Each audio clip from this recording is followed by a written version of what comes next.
Welcome back to the MHS channel. First, I'm very curious to know where you're watching from and at what time. Feel free to share in the comments below. Also, if you have any feedback or suggestions for how the channel can improve, don't hesitate to leave a comment.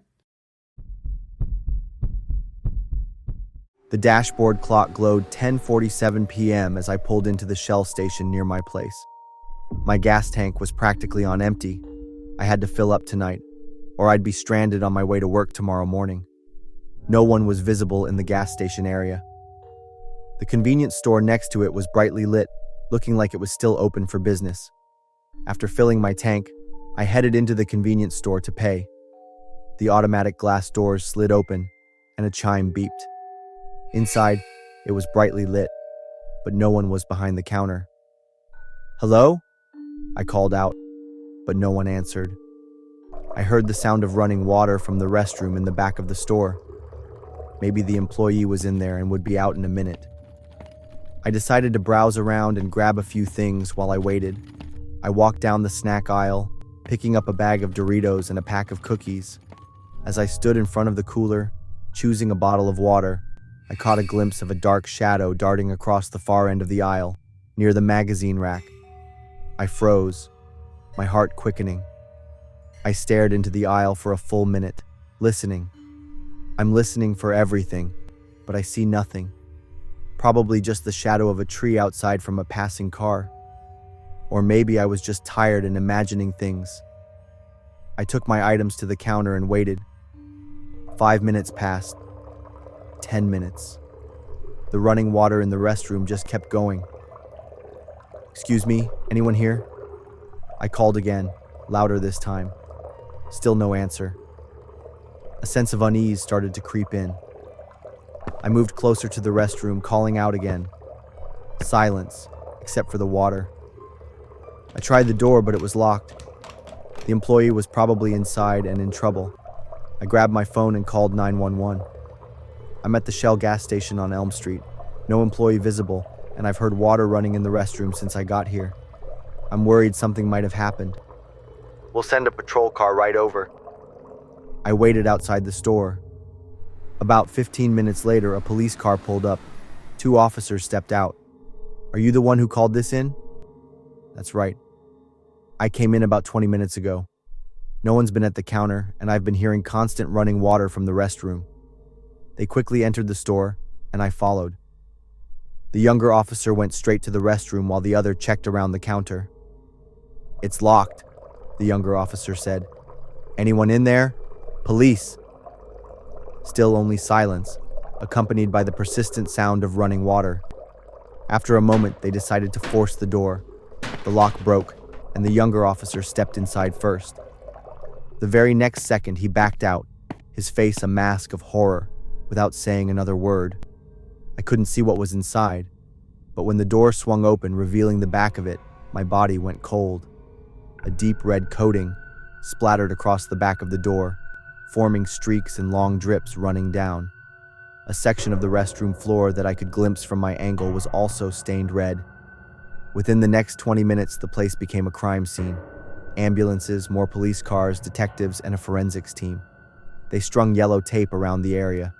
I was kept there as the sole witness. I recounted the entire incident to a detective. About an hour later, a forensics officer announced, "The victim is Kevin Morrison, 23 years old. He was working the 10 p.m. to 6 a.m. shift. Appears to have been attacked with a blunt object. Passed away about an hour before you called the police." I was stunned, but what truly shocked me was the time frame. That meant I had arrived at the gas station right after it happened. The dark shadow I saw earlier wasn't an illusion. "We'll be in touch if we need any more information. You can head home," a detective told me. I drove home feeling unsettled. I parked my car in the garage and entered the house. Flicking on the kitchen light, I grabbed a beer from the fridge. I needed to calm down after what had just happened. As I was drinking my beer and looking out the kitchen window, I saw a dark shadow move across the backyard. My heart pounded. I turned off the kitchen light and looked closer. Nothing, just trees and the fence. Was I hallucinating? I went upstairs to my bedroom and changed. I was about to go to bed when I saw the dark shadow again. This time, it was through my bedroom window, moving along the front yard. Not an illusion. Someone was outside my house. I called 911 for the second time that night. Someone's breaking into my yard. The address is 1247 Wellington Street. After the call ended, I sat in the dark bedroom looking out. 5 minutes later, a police car arrived. One of the officers was the same one I'd met at the gas station. He recognized me. I told him about the dark shadow I'd seen. They checked around the house with flashlights but found no signs of forced entry or footprints. "You might just be really stressed after tonight, sir. We'll patrol this area more frequently." After they left, I locked the door carefully and checked all the windows. But I couldn't sleep. I kept thinking about the victim and the dark figure at the gas station. At 3 a.m., I heard a noise downstairs, like someone opening a kitchen cabinet. I grabbed my baseball bat and slowly crept down. Light streamed from the open refrigerator. "Who's there?" I called out. A man turned to face me, a large knife in his hand. He spoke, surprisingly calmly and casually. He saw me take the money from the safe. I didn't have a choice. "Now you've seen me too," he said, stepping towards me with the knife. I swung the baseball bat. It connected with his wrist, and the knife clattered to the floor. He yelled in pain, then lunged at me. I bolted for the front door, burst into the street, and yelled for help. My neighbor's lights flickered on, and they helped me call the police. Within minutes, the police arrived. This time, there were 2 cars and 6 officers. They surrounded my house. But when they went inside, they found no one. The knife was still on the kitchen floor. The back door was open. He had escaped. The police took me to a hotel for the night to ensure my safety. 3 days later, they caught the culprit when he tried to use the gas station employee's credit card at another gas station about 50 miles south. He was identified as Danny, 28, a drug addict with a history of theft. According to his confession, he went to the gas station intending to steal money from the safe. Kevin, the employee, discovered him. During the struggle, Danny knocked Kevin unconscious with a wrench and dragged him into the restroom, intending to lock him in. But Kevin unexpectedly woke up. Danny, in a panic, committed the horrific act. In court, Danny was sentenced to life in prison without parole. Since then, every time I drive past that Shell station, I still remember that fateful night. I am Emma, a 14-year-old high school student living in the peaceful suburbs of Denver. The story I'm about to tell has changed the way I see the world forever. I never expected that my friendship with Nona, my closest friend, would lead to a horrific tragedy. Nona is the type of person every girl would want to be friends with. She was beautiful, smart, and so friendly that both teachers and students adored her. At the end of October last year, Nona even received the Student of the Year award, and I felt incredibly lucky to have such a friend by my side. My parents were also very pleased that I had such a good friend, and they often said that Nona was a role model. Nona had suffered before achieving the perfect life she had now, and I believed that was the motivation that pushed her to strive every day. According to Nona, her childhood was a nightmare. Nona's biological father was a tyrannical and abusive man who would often beat her and her mother whenever he got angry. Nona said that she and her mother lived a life of being punching bags, with the sound of yelling and bruises being a familiar part of their home, which felt like a hellish space. Things only changed when her mother left the abusive marriage and remarried her stepfather. Nona said that he loved both her and her mother deeply, bringing them the peace they had never known. A girl as perfect as she seemed was expected to have a happy life, but everything changed when we entered 9th grade. Nona changed in a way that nobody could understand. He started acting strangely. One time, the homeroom teacher caught Nona secretly taking a photo of the test paper from the drawer, something no one would expect from the top student of the year. Not stopping there, Nona even punched Mr. John, the math teacher, straight on the head and ran away, then jumped from the second-floor hallway down to the schoolyard. Another time, she drank an entire bottle of hand sanitizer right in front of her classmates. These actions left me and my friends in shock. I felt worried but didn't dare to ask Nona about the reason. I also realized that they had started using drugs. That left everyone who had ever known Nona, including my parents, in shock. They forbade me from continuing to be friends with Nona, but I couldn't abandon them. Still, I didn't know how to help them. Nona, once a perfect girl, was now avoided and shunned by everyone. One weekend, Nona texted me, Christe, the other close friend in our group of 3, and several other classmates, asking us to come to her house immediately because something urgent had come up. When I asked if we should call the police, Nona immediately refused, saying that we just needed to get there as quickly as possible. In the end, only Chris and I showed up. When we arrived, Nona was standing in the front yard with a strange half-smile on her face. She asked us a very strange question, whether we had ever seen a dead body. Both Chris and I shivered, but we still followed Nona into the house.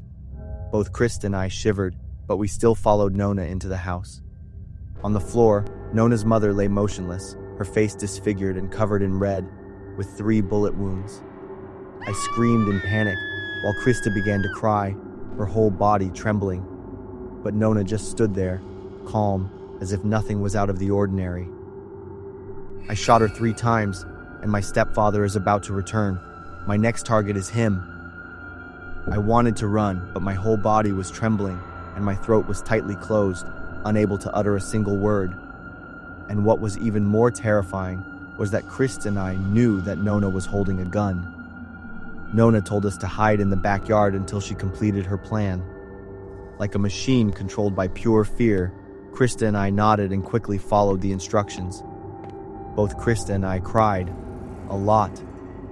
We were trembling so much that we couldn't think about leaving or calling the police. About 15 minutes later, Nona's stepfather returned. The stepfather didn't have time to react as Nona rushed to attack. The gunshots rang out, followed by screams of pain and his stunned shock. He was hit but luckily escaped to a corner and called the police. I heard him scream into the phone, his voice trembling with desperation.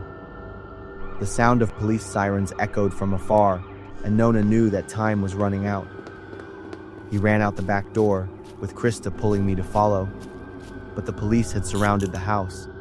They arrested Nona right in the backyard, handcuffed them, and put her in the car. Krista and I were also detained to serve as witnesses. Everything felt like a nightmare, and I couldn't stop crying when I thought about what had happened. In the following weeks, I had to attend court hearings and provide testimony. Seeing Nona in the courtroom, I was reminded of the cold smile on their face that day. After several months, the court sentenced Nona to life imprisonment.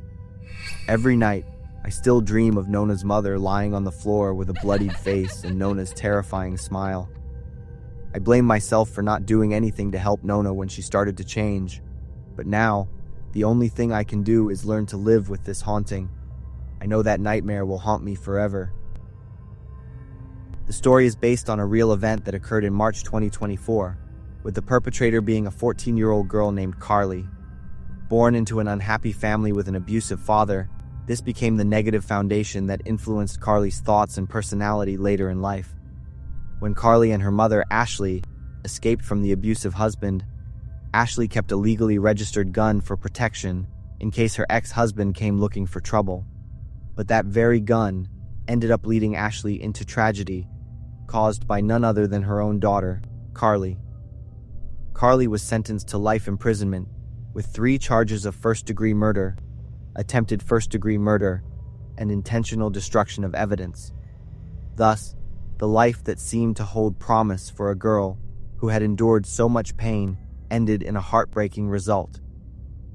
The case still sparks a lot of controversy due to the smile and the suggestive gaze exchanged between Carly and her stepfather during the trial. Many question whether the stepfather played a role in causing the tragedy. The story serves as a lesson for all parents to pay more attention to and educate their children with greater care and discipline. I am Jake, 14 years old, a sophomore at Riverdale High School. As usual, every Friday evening, I'm on the field cheering for the home team, or helping out with the team. Tonight, the game lasted longer than usual because of light rain before the match, which delayed everything. When I left the field, I was exhausted, my clothes soaked with sweat mixed with the moisture in the air. The Riverdale hoodie I was wearing wasn't warm enough for the chilly February weather. The walk home was over a mile, but I was used to it, hearing each step echo on the wet pavement. Then a car appeared in the distance. The headlights lit up the road ahead, casting my shadow long behind me. The car slowly passed by, but the driver glanced at me slowly before accelerating and disappearing into the darkness. I stopped and looked around. To my left, the bushes by the road swayed lightly. It could just be the wind, I told myself, but the sound was rhythmic, almost like footsteps rather than the wind blowing. The feeling of being left behind was stranger than the presence of the car. A sudden cold gust of wind blew through, and I pulled my hoodie higher, telling myself that in just 10 more minutes, I'd be home. When I was halfway there, the headlights suddenly flashed straight into my eyes. An old green pickup truck was parked by the roadside, the engine still running, its headlights glaring down the road like a warning. I instinctively slowed down, my eyes fixed on the truck as I passed. I could see the man sitting inside through the windshield. He was leaning forward, quietly watching me. As I passed, the window rolled down. "Hey kid, it's really cold. Hop in, I'll give you a ride home." His voice was hoarse, drawn out like the wind whistling through branches. He smiled, but that smile sent a chill down my spine. "No thanks, I'm good," I replied shortly, quickening my pace, but I could feel his gaze still fixed on my back. The truck rolled forward slowly, tailing me. The headlights shone down each step I took, like a spotlight only for me. I didn't look back, but I knew he was still there. The engine's hum was soft, steady. "Kid, it's dangerous out here at night. Let me take you home." His voice echoed again from the truck window. I didn't respond, just sped up. My legs moved faster, my palms sweating. Suddenly, the truck pulled ahead, blocking my path. The man stepped out, tall in a long coat. In his hand was something long and hard, like a big flashlight. I wasn't sure. "I just want to help," he said, moving toward me. I turned and immediately ran, preferring to miss out on someone's kindness than walk into danger. The sound of pounding footsteps mixed with the engine's roar. He didn't give up. The truck revved its engine and sped toward me. I turned into a narrow alley, my legs aching but not daring to stop. The cold wind stung my face and the darkness felt thicker than ever. I crossed an empty lot, my shoes slipping on the damp ground. I almost fell, but managed to catch my balance. When I looked up, I saw the headlights still chasing me, like a relentless predator. Ahead was Ben's house. I had to get there.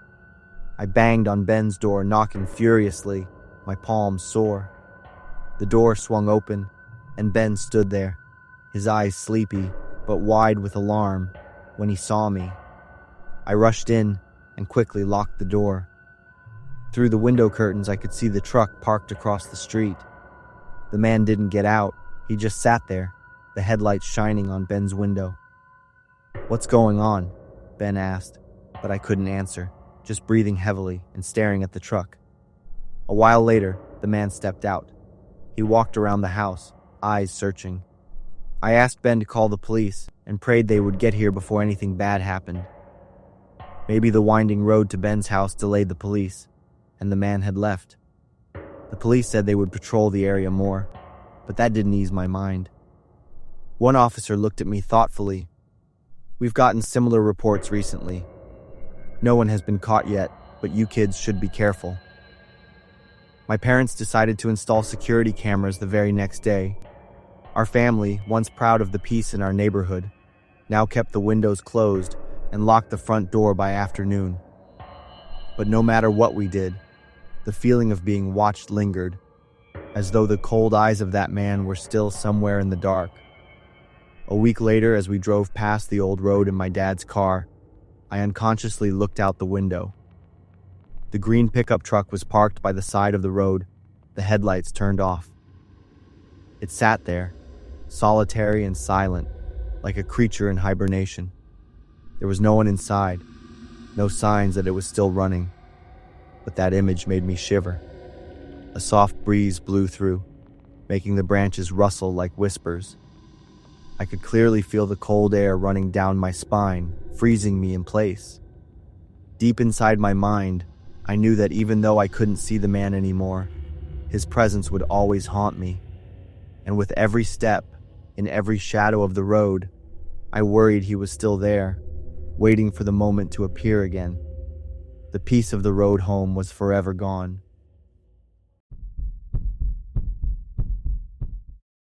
I'm William, about to enter my senior year at Rice University, Texas. I just moved from the apartment I rented near campus to my house, accepting the fact that I would spend nearly 4 hours every day commuting by bus between home and school, because of a haunting story I went through a month ago. It has kept me living in constant panic and stress. My academic performance has declined, and I've lost nearly 20 pounds. I still clearly remember the excitement I felt when moving into the new apartment. It was an affordable apartment, not spacious, but enough for a college student like me. I've always had a healthy lifestyle and maintained a serious attitude toward my studies.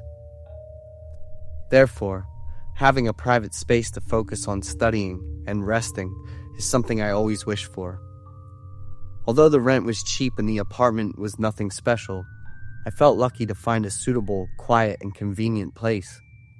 The first days passed very peacefully. I lived in a small apartment, rearranging the space myself to be as neat and comfortable as possible. My daily life is pretty routine. I go to school, come home, cook, and then study until late at night. Everything is going as I planned, a stable, orderly life. One afternoon in the lecture hall, while preparing for the next class, I asked Richard to watch my backpack for a moment so I could go to the restroom. But the mistake started with me, from trusting a guy who only cared about women too much. After about 10 minutes, I came back to find my backpack gone, while Richard was busy flirting with the girl sitting next to him. In that backpack were all the most important things to me: my wallet, apartment keys, and even my laptop. I panicked. A sense of helplessness overwhelmed me as I realized everything was gone. I had to spend the whole day reporting the lost items, locking my bank accounts, and contacting the landlord to find a way to get back into my apartment. But the truly horrifying events were just beginning. I started entering the final exams and spent most of my time in the apartment studying for the exams. One morning, after waking up and sitting at my study desk following breakfast, I was a bit surprised when I picked up my textbook. On the cover, there was a small sticky note with a handwritten message: "I'm back." I thought maybe someone in my group of friends was playing a prank after hearing about my lost backpack and decided to scare me a little. I didn't think much of it and threw the note away, trying to focus on studying. But the prank didn't stop there. The sticky notes kept appearing. Every day when I came home, I would find a new sticky note with cryptic messages written on it.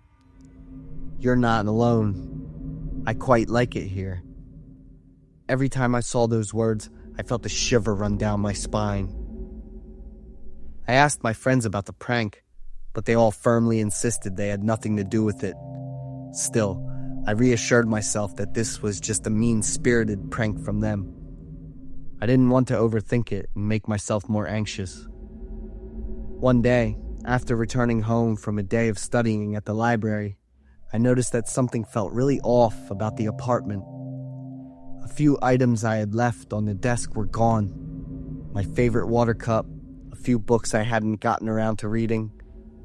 I searched everywhere but couldn't find them, and that left me feeling confused. When I went into the kitchen, I froze in shock when I saw that the food in the fridge had been half-eaten and thrown around haphazardly. That was the food I had bought for the entire week. I immediately called the landlord and then reported it to the police. They came to investigate, but there were no clear signs of a break-in. I was certain that there was an intruder, and it was highly likely that he was the same person who had stolen my backpack 2 weeks ago. He wanted to disrupt my life, or was there something else he wanted? I couldn't sleep after that night. Every small sound in the apartment made me jump, my heart racing wildly. I felt no longer safe, as if every wall around me had become fragile, unable to protect me anymore. The next day, I suggested to the landlord that we change the locks and install cameras. He was very kind, and everything was taken care of that morning. But that still wasn't enough to make me feel at ease. Every time I entered the house, I felt as if someone was watching me from the darkness, eyes hiding somewhere, tracking my every step.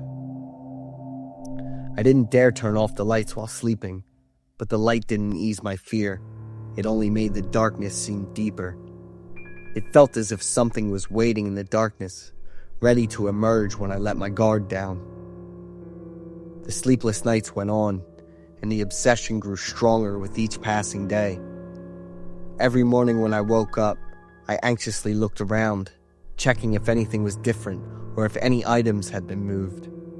I felt like I was living with a creep, but I couldn't figure out who he was. He left no trace, no clear sign, except for the scary notes and the mess in the apartment. The feeling of being invaded, watched, and helpless made me lose the confidence and peace I once had. I decided to leave the dorm and go back home, leaving all the fear and obsession behind. I didn't want to find out anything, and I believed that my choice was the best to keep my current life peaceful.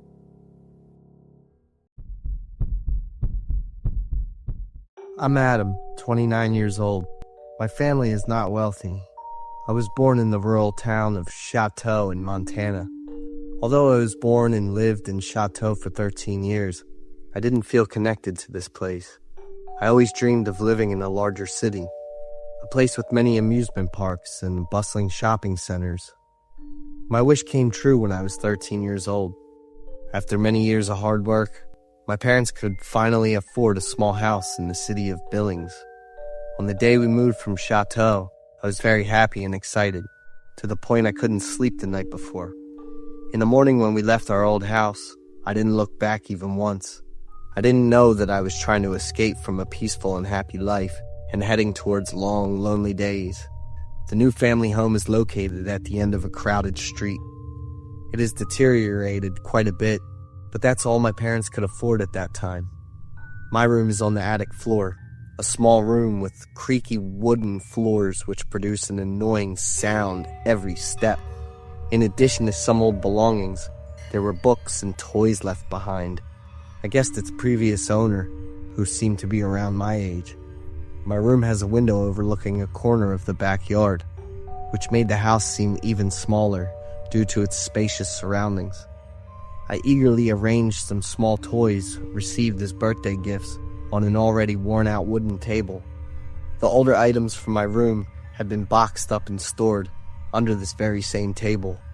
I was so excited, imagining this new life could bring forth. On the first night in the new house, everything felt quite unfamiliar. I couldn't sleep very well. Lying in bed, I tried to close my eyes, when suddenly there was a knock on the wall opposite me. I jolted upright, suspicious of the sound I had just heard. Approaching the wall, and pressed my ear against it to listen.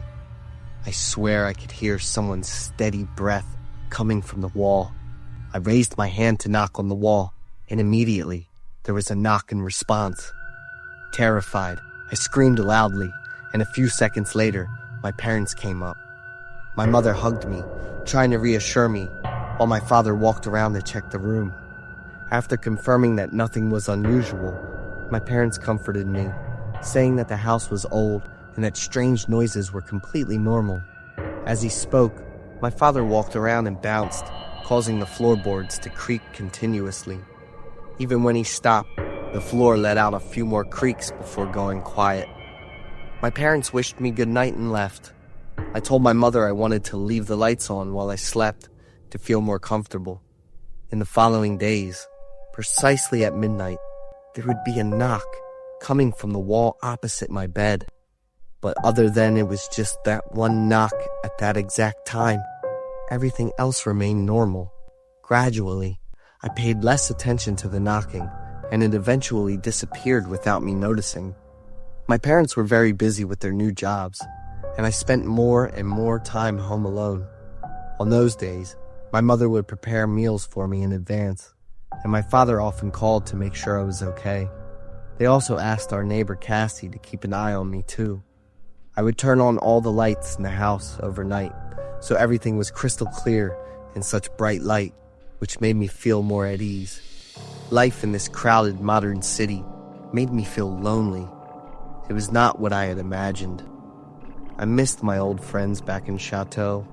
In the new school, I found it was too hard to integrate to new environments and make new friends. One evening while my parents were away, I groggily woke up, hearing someone calling my name. I looked at the clock. It was midnight, and I briefly thought my parents had come home. The voice called out again, whispering mysteriously, "Adam." I startled and realized that the voice was coming from the wall. I immediately jumped up, ran to the door, and tried with all my might to open it, but it wouldn't budge. I muttered angrily, cursing the damn door. "Don't be scared, don't scream. I mean you no harm." The voice was very gentle, seemingly from a woman. Sitting down on the floor, breathing heavily, I couldn't tell if I was dreaming or if this was real. "Who's there?" I was very scared, but tried to sound tough. After a while of talking with that mysterious figure, I relaxed a bit and returned to my bed. The mysterious figure understood my feelings of loneliness. I fell asleep without realizing it. When I woke up in the morning, I wasn't sure if what had happened the night before was a dream or real, so I didn't tell my parents. They returned home after a 3-day work trip and then left again. Every time my parents were away, that mysterious figure would appear to talk to me. She introduced herself as Laura. Laura and I became friends, and she told me to keep it a secret. Otherwise, she would leave. I was so afraid of loneliness that I agreed. Whenever I had difficulties at school, I would confide in with her. My parents faced many challenges at work, and they often argued with each other. I would isolate myself in my room and block my ears to not hear any of those harsh language. Each time, Laura would appear and comfort me. She helped me learn how to overcome negative emotions, and I felt better every time I talked to Laura. I began to distance myself from my parents. Regardless of whether it was happy or sad, I just wanted to share everything with Laura. I got used to the voice and presence of that mysterious girl. My parents' caring words began to irritate me. I felt I was being controlled for no reason. I only believed what Laura said. I felt that having her was more than enough for my life. My parents noticed the changes in me and took me to see a psychiatrist. I found it ridiculous because I was completely healthy and my physical condition was good. I answered the doctor's questions vaguely, and I made the mistake of mentioning Laura. The doctor tried to get more information about her, but I completely fell silent after realizing my blunder. When we got home, my parents wouldn't stop talking about Laura and making their ridiculous assumptions. I ran upstairs, locked myself in my room, and sat in front of the wall, waiting for the time Laura would appear. I would apologize and hope she would forgive me for not keeping my promise. At exactly midnight, I called my mysterious friend's name as usual, but there was no response. I became anxious and frantic, yelling loudly for forgiveness and repeatedly banging my hands against the wall. I felt like I was going insane, digging and smashing at the wall in an effort to find Laura inside it. Outside my room, my father was trying to unlock the door while my mother was crying and begging me to calm down. About 15 minutes later, the police burst into my room, and seeing me in that state left them stunned. My mother screamed loudly and then passed out. The wall appeared to be smeared with a dark, red, stenchy liquid. I sat on the floor with most of my nails completely ripped off. I was taken to the hospital and admitted to a psychiatric ward, diagnosed with severe depression. I spent 5 years there trying to escape the thoughts of that mysterious girl.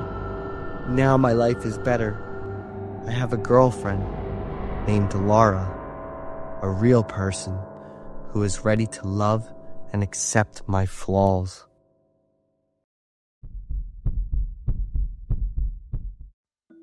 My name's Karen, and I'm a senior studying sociology. After school, I usually babysit to help cover my living expenses.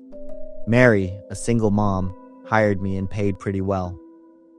Her place is a cozy 2-story house out in the Boston suburbs. Inside, it's got that warm, homey vibe, family pictures on the walls, little toys scattered all over the living room, and a faint smell of oak from the fireplace. Ellie, 5 years old with blonde hair and bright blue eyes, was zipping around the room, her giggles making the freezing winter outside feel far away. At 10, I told Ellie a bedtime story before she drifted off. Her mom, Mary, got home right on time, like always. She gave me a kind smile, said thanks, and waved as I headed out. Back at my apartment, I suddenly realized I had left my textbook on Mary's couch. With a big paper due soon, I couldn't just leave it behind, so I decided to go back, even though it was already pretty late. The street looked totally different at that moment. It was dead quiet. The streetlights flickered on and off, and the tree shadows swayed in the dim glow, making everything feel even creepier. I stopped in front of the Parkers' house. The lights were off inside, except for a faint glow from a nightlight upstairs. As soon as I stepped in, I knew something was off. The air felt colder than usual, heavy and still, so quiet I could hear my own footsteps on the wooden floor. Near the door, melted snow and muddy footprints were smeared across the carpet, probably from Mary's boots. Just as I turned around with my book in hand, I caught a glimpse of a figure moving past the second-floor window. My heart started racing, my fingers tightening around the book like it could somehow protect me. Back in the car, my phone lit up with a call from Mary's number. Her voice was shaky and weak. "Karen, are you still here?" I quickly told her I'd just come back to grab my book. "You shouldn't have come in." The line suddenly cut out. Mary's voice was barely a whisper before the call dropped. I sat frozen in the car, my stomach twisting with worry for Ellie. I decided to call the police. While waiting for them to show up, I stepped out, scanning the windows. Footprints in the snow led straight from the backyard to Ellie's window. The police got there fast, moving in toward the house. Through the dim glow from Ellie's room, I could see him, a tall guy holding a rifle, creeping from corner to corner. Mary was tied to a chair, her mouth gagged. Ellie sat on her mom's lap, her face red and puffy from crying, tiny hands clinging to Mary's neck. I had to look away when I saw their terrified eyes. The police surrounded the house. A SWAT team geared up and moved toward the back door, while the team leader got on a loudspeaker, stalling for time. The guy inside didn't waste any time. He shouted his demands: car, cash, a clean getaway. If they didn't give him what he wanted, he'd start with Ellie first. I gasped, my mind spinning. My heart nearly stopped when I saw him yank Ellie away from Mary, the gun aimed right at her. Inside, Mary was signaling with her hands. The guy wasn't paying attention then. Out of nowhere, Mary launched herself forward, shoving the chair at him. It wasn't a hard shove, but it was enough to throw him off balance. He spun around, gun now pointed straight at Mary. A loud bang, a flash of light. Mary's scream cut through the night, sending a chill through everyone. I shouted in the patrol car, "They need help. Please, do something." Then all hell broke loose. The SWAT team stormed in, smashing through the ground floor window, bursting through the back door, tossing flashbang into the living room. Gunshots rang out, screams, Ellie's wails cutting through the chaos. The guy stumbled through the smoke, clutching Ellie tight, yanking her in front of him like a human shield. He was yelling non-stop, gunfire erupting wildly, bullets flying in every direction. Then a bullet hit his hand, His grip loosened. The gun clattered to the floor. An officer rushed in, tackled him to the ground, and cuffed him while another officer carried Ellie out. I ran over, nearly tripping as I grabbed Ellie and pulled her into my arms. She was sobbing, her little cries cutting through the silence now that everything was over. At the police station, I sat next to Mary while they patched her up before taking her to the hospital. Ellie wouldn't let go of me, clinging to my arm, still crying. The guy didn't look scared at all. If anything, his expression sent a chill down my spine. He smirked, eyes full of mockery as he stared at Mary and her mom through the glass partition. After hours of questioning and investigation, the truth finally came out. Turns out, he used to work for the company that maintained the Parkers' family security system. He'd been watching them for months. That wasn't his first time pulling off a robbery like this. He even admitted he regretted not being more careful, said he should have taken me too. Mary's call was him forcing her to stage a fake scene, hoping it'd keep her and Ellie safe. A chill ran down my spine when I realized just how close I'd been to pure evil. What if I hadn't come back that night? Mary had to have surgery and would need weeks to recover. I stayed at the Parkers' house to help take care of Ellie, but things weren't the same anymore. Ellie jumped at every loud noise. Every night she needed me or Mary beside her just to fall asleep. I couldn't shake the memories either. Mary getting shot, Ellie's cries, the cold, empty look in that guy's eyes. It all kept replaying in my head. I tried to push it away, but some nights, I'd jolt awake from nightmares. One day, as light snow started falling, I stood by the window, watching the flakes drift down. Ellie came over and tugged my hand. For the first time in weeks, she smiled, really smiled. "I'm not scared anymore," she whispered. But I knew the truth. Neither of us would ever forget that night. It was a reminder that even in the safest places, danger can be lurking. And sometimes, it's the tiniest gut feelings that end up saving the things that matter most.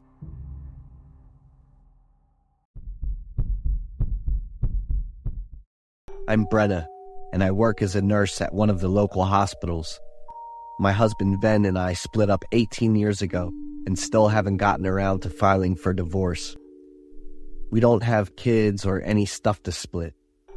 Honestly, this marriage was never a happy one. I kept trying to patch things up, but Ven just kept making it worse. But that doesn't even begin to cover the story of that devil in disguise. He was the one who plotted to take me out and get his hands on the house I'm living in now, which is worth $300,000. I texted Ven, asking if he could swing by in a few days while I was on vacation to look after my cat. Ven didn't text back, so I tried calling, but he didn't pick up. When I got back from the salon, I spotted a note stuck to the microwave. Didn't sleep well, so I'm heading to the beach for a few days. Ven's note. He was just saying no, but whatever. It wasn't a big deal to me. After tidying up the kitchen a bit, I headed up to the bedroom and got this weird feeling something was off. The room looked a bit dimmer than usual, so I glanced around and saw the curtains were shut. No way I did that. I've been opening those curtains every single morning for years, like clockwork. I went in to open the curtains, and out of nowhere, a man showed up. My first thing that caught my eye was the long-handled hammer he was holding. He was about 6 feet tall, wearing a baseball cap and some yellow gloves. He didn't give me a chance to react. He lunged at me and hit me like a maniac with that weapon in his hand.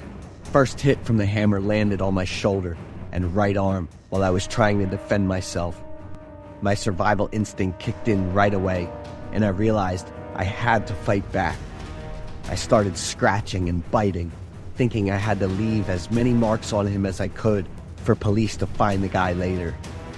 There was no way I could match his strength, especially since he was almost twice my height. But actually, my big body at the time came in pretty handy. Using my size to my advantage, I charged at him, But that first hit didn't really do much. The man just staggered for a second and didn't go down. "You're so strong," he said, and that fired me up to fight back and protect my life. I charged at him again, using my whole body to take control of the intruder. This time I got it right. I seized the chance to grab the hammer from his hand and hit him back. "Who are you? Who sent you?" I yelled, but the intruder was out cold from the last hit. I bolted outside, screaming to get attention, and asked the neighbors to call the police. I went back inside to deal with the other guy, and once again, faced the harsh reality of human nature. He came to and jumped right back into attacking me like before. I've been a nurse for 30 years, and during that time, we've done a ton of self-defense classes to handle tough patients. Using my size and skills from work, I overpowered him again. I climbed on top of him and used a judo air choke, completely taking him down. "Who sent you here? Just tell me, and I'll let you go and call an ambulance." But he still wouldn't say anything, and his stiff body slowly relaxed and stopped breathing. At that point, the police showed up, and I still couldn't shake the fact that I'd just gone toe-to-toe with the death. The police did their thing and figured out that the intruder was Aiden Knight, a man with a long rap sheet for stealing. The police first thought it was just a regular break-in, but then they realized there weren't any valuables taken from the house. The bag Aiden Knight left in my basement was the proof that nailed the whole thing down. I found the bag when I decided to crash at my friend's place after that crazy incident. Inside the bag was $200 in cash, a diary, some meds, and a paycheck. It's worth mentioning that the check was from the company my husband then worked for. The police didn't take long to figure everything out and piece the whole story together. Ven fessed up to all his crimes, saying he wanted to inherit the house worth $300,000 after I kicked the bucket. I cried, feeling really sorry for myself. Living with a controlling and selfish husband for 18 years, he was totally grossed out when he saw how much I had changed. That's why we never had kids. But I tried a bunch of times to fix our relationship and never blamed him. Ven got sentenced to 10 years in prison, and I filed a lawsuit for $1 million to make sure he wouldn't have a dime left to hire someone to try and take me out again.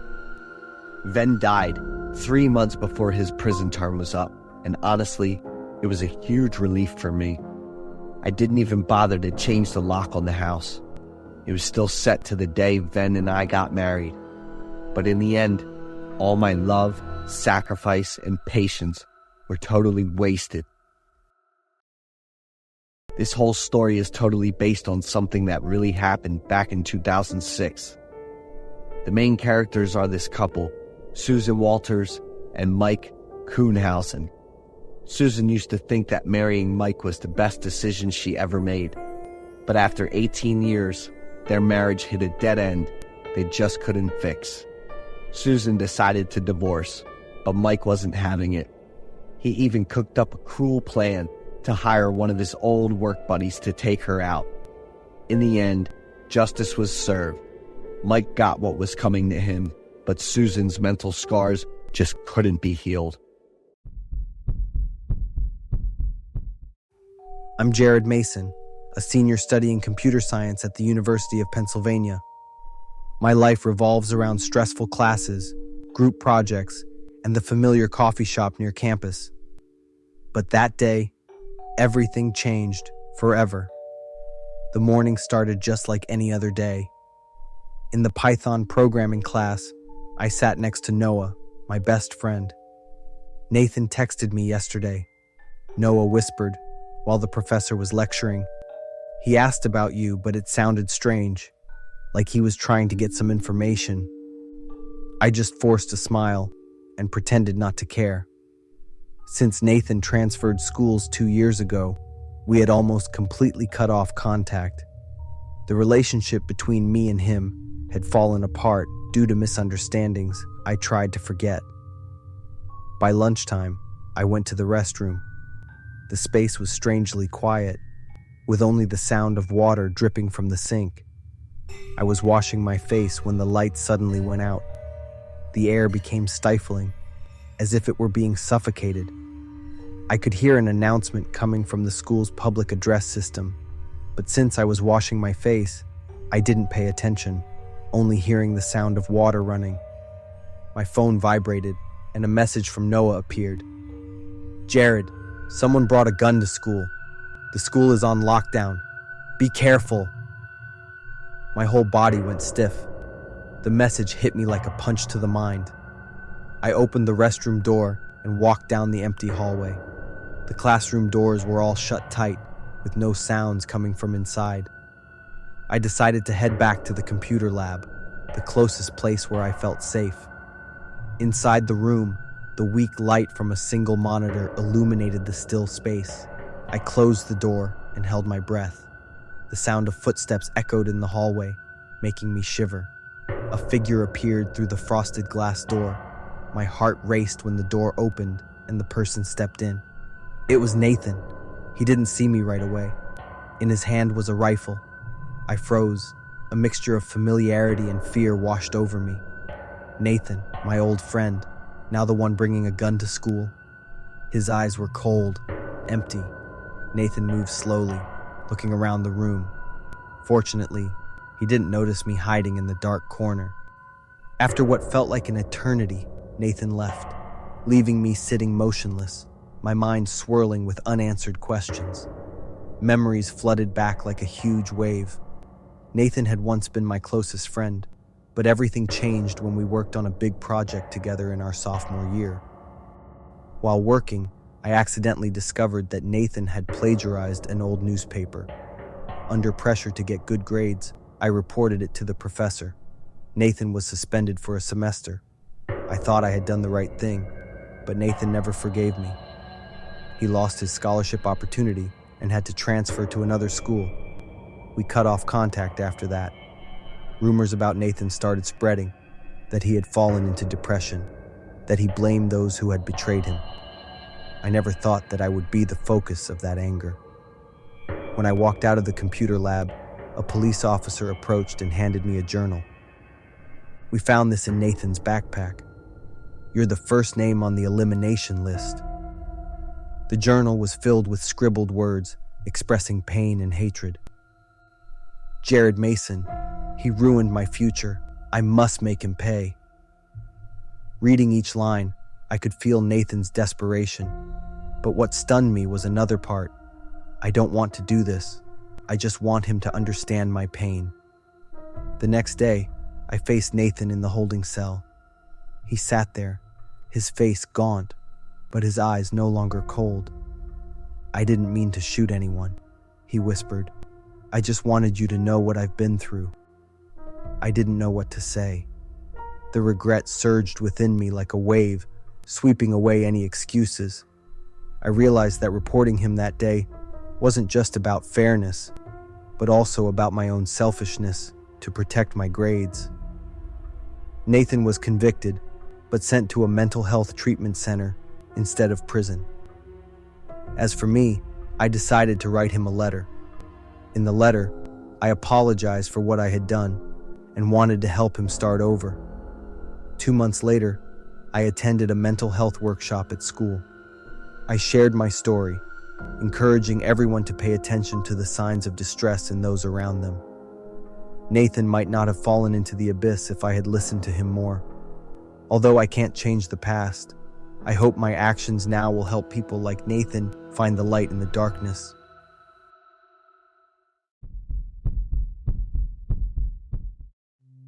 I still remember the day Ricky showed up at the dorm. He was tall and skinny, with pale skin like he'd never stepped outside in the sun. His messy black hair hung down over his forehead, almost covering his dark eyes. Ricky didn't smile or give me a friendly hello. He just nodded a little when I introduced myself. He gave me a quick glance and then turned away, dragging his small suitcase into the room. When Ricky talked, which wasn't often, his voice was low and clipped, like a chilly breeze that leaves you feeling cold but nothing else. From the start, There was this uneasy vibe about him, quiet but heavy, like something was off. Our dorm room was tiny and bare, just enough space for 2 beds, a shared desk, and a cramped wardrobe. Ricky didn't bring much, just a plain black backpack and a square cardboard box taped up with dull-colored tape. For some reason, every time I looked at that box, it felt like it weighed a ton. Ricky slid the box under his bed, like it was something sacred that no one could touch. Ever since he showed up, the vibe in the room got heavier by the day. During the day, Ricky was barely around. Where he went, or what he did, I had no idea, and I didn't want to ask. At night, Ricky usually sat at the desk with his back to me. He never turned on the lights, just used the dim glow from his laptop screen. That faint light lit up his face when I snuck a look, casting weird shadows on his hollow cheeks and deep-set eyes. One night, I woke up at 2 a.m., and there he was, still at the desk, typing slowly on his keyboard. The sound was steady, like a faint scratching on wood, echoing in the stiflingly quiet room. This creeping fear started to crawl into my head, but I kept telling myself I was just overthinking it. One evening, I met this girl named Emmy on Snapchat. She popped up out of nowhere, replying to a story I posted about dorm life. Emmy had this cute vibe, blonde hair to her shoulders, and a smile that lit up her whole face, which is what she showed on her avatar. We hit it off right away, and she seemed interested in my life. When I brought up Ricky, though, she got extra curious. I told her about all the weird stuff he did, the sketchy box under his bed, the late nights, and those intense, unsettling stares. She told me to be careful, but joked that maybe I was just overthinking it because I wasn't getting enough sleep. Then one night, things went from weird to straight up bad. I got back to the room later than usual after a study group. When I opened the door, there was Ricky, bent over, digging through my drawers. My heart froze. Ricky didn't even flinch or turn around, like getting caught didn't bother him at all. He just stood up, shut the drawer, and went back to his desk like nothing happened. I tried to play it cool, slowly walked to my bed, and sat down, but inside, I was freaking out. What was Ricky doing going through my stuff? And why didn't he act surprised when I caught him? Those questions kept spinning in my head, and I couldn't sleep at all that night. The suspicion hit a whole new level the next night. Ricky left the room, so I decided to check his stuff. I opened his suitcase and found just a few old clothes, folded way too neatly. I was about to walk away when I noticed the jacket hanging by Ricky's bed. Something in me said to check it out, even though I knew messing with someone else's stuff wasn't cool. As I pulled that old phone out of my pocket, the screen lit up. A Snapchat notification popped up. The account Emmy had just gotten a message. It felt like the ground disappeared beneath me. I opened the app, and everything clicked. Ricky was Emmy. Every conversation we'd had, all the feelings, thoughts, and fears I'd shared about him, he knew it all. A wave of dread washed over me, like I'd been completely exposed under his cold stare. In full-on panic mode, I ran to the closet and started shoving everything into my backpack. I had to get out of there, right then and there. Every second I could hear Ricky's footsteps getting closer. Before I bolted, I glanced at the box under his bed one last time. The lid was slightly open, and inside I saw candid photos of me. There were pictures of me sleeping, sitting in the library, even texting on Snapchat. I took off right in that night. My footsteps echoed through the dark hallway, blending with the sound of my pounding heart. I didn't dare look back. I didn't want to see Ricky or anything else chasing me. It wasn't until the dorm door slammed shut behind me that I finally stopped to catch my breath. But the fear didn't go away. I had no idea what had driven Ricky to do all that, and I didn't want to know. I just wanted to forget everything about that dorm room and never look back.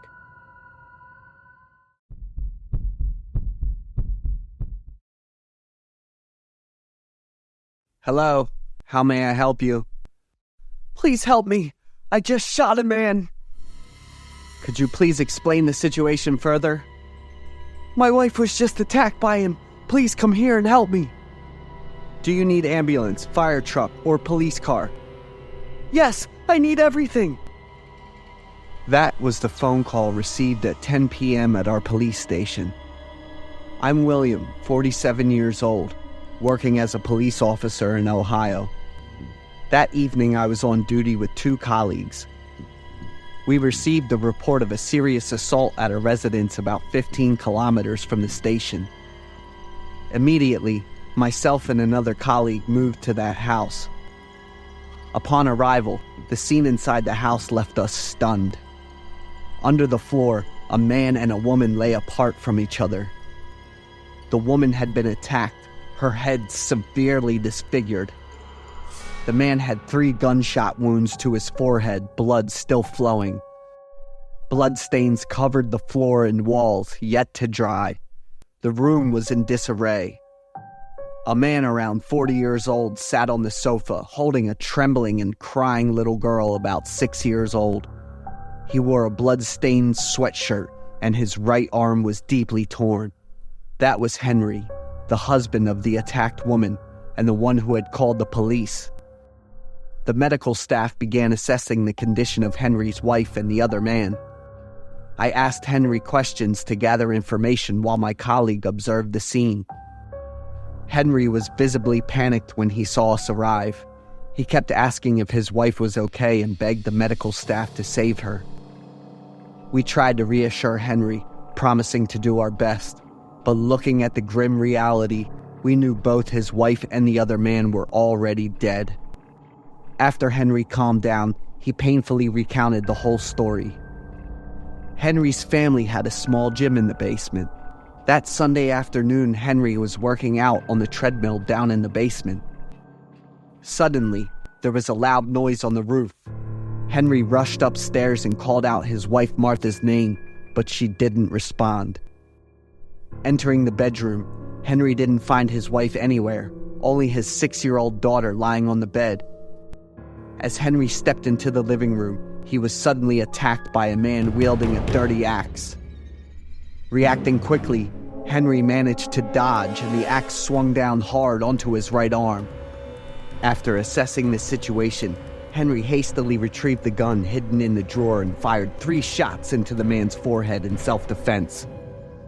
Then he saw his wife lying on the floor with a horrified expression. Henry immediately called the police. Henry told us that the man who attacked his wife was named Isaac. I was surprised and asked how he knew the name of the man. Henry said that Isaac had harassed Martha several times before. The man named Isaac, 35 years old, lived in a mobile home and had no relatives other than his girlfriend who lived with him. As Martha's body was being taken away, I noticed that the couple's daughter kept screaming and looking at Henry with hatred in her eyes. The girl seemed like she wanted to run towards us and say something, but was restrained by Henry. He tightly held onto her arm, glaring at her fiercely. But I soon forgot about this detail as I focused on the case. The investigation into Isaac's background revealed prior allegations of domestic violence against women. Everything seemed clear-cut, yet the perpetrator was already deceased and the case was swiftly resolved. Henry was also acquitted of the murder charge on grounds of self-defense. However, Henry didn't stop there. He kept demanding justice, insisting that Isaac pay for taking Martha's life. Henry was seemingly deeply distraught over his wife's death, leading to some unusual actions. It was a swift but haunting case for me. Until 6 months after the case was closed, the police department received a phone call from a mysterious woman claiming to be a friend of Martha. She said she wanted to report the real murderer in Martha's case from 6 months prior. Immediately, arrangements were made for her to come to the police station and provide her statement. The girl was Keva. Keva asserted that the person who killed Martha was Henry, Martha's husband. Keva confessed that she and Henry had an affair while Martha was still alive. Henry planned to kill his wife and take possession of Martha's considerable wealth. He secretly investigated and discovered that Martha was having an affair. The daughter he cherished so much was actually the daughter of his wife and her lover. Henry shared his plan with Keva, hoping she would cooperate with him, but Keva adamantly refused. After being rejected by Keva, Henry shifted his focus to the man, Isaac, to manipulate him and frame him for the crime. Henry's plan unfolded perfectly according to what he had calculated. After Martha's death, he sold the house and bought a new one, living comfortably with the money he inherited from his wife. Keva revealed that she had wronged Martha by being involved with Henry. However, her conscience would never allow her to commit murder.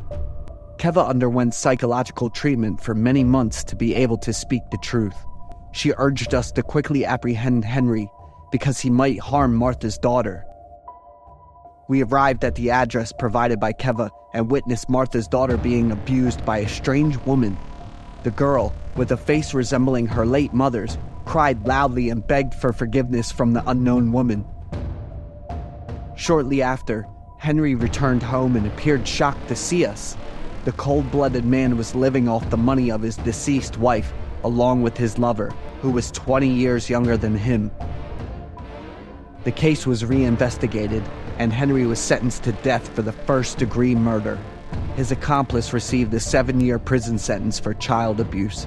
After everything, the one who suffered the most severe damage was still Martha's daughter.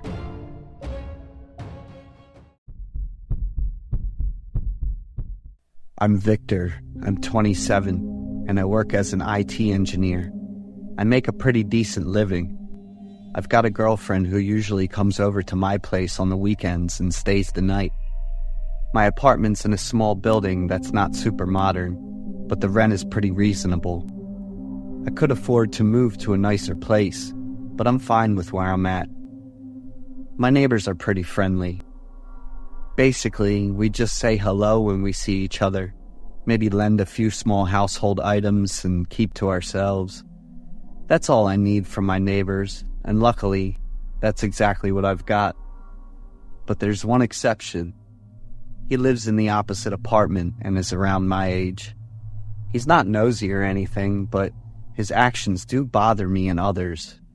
He doesn't have a stable job, and he spends all day doing silly stuff, filming it and posting it on social media. When he sees people reacting and commenting, he laughs out loud. His jokes are pretty loud and end up bothering everyone around him. One time, the hallway was filled with foam crumbs.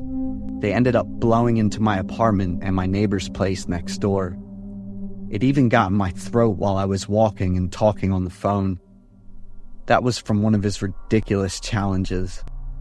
I don't mean to judge anyone or their job, but in his case, he's causing trouble and discomfort for more than just me. He's asked me to be a guest on his challenge many times, but at that time it was 11 p.m.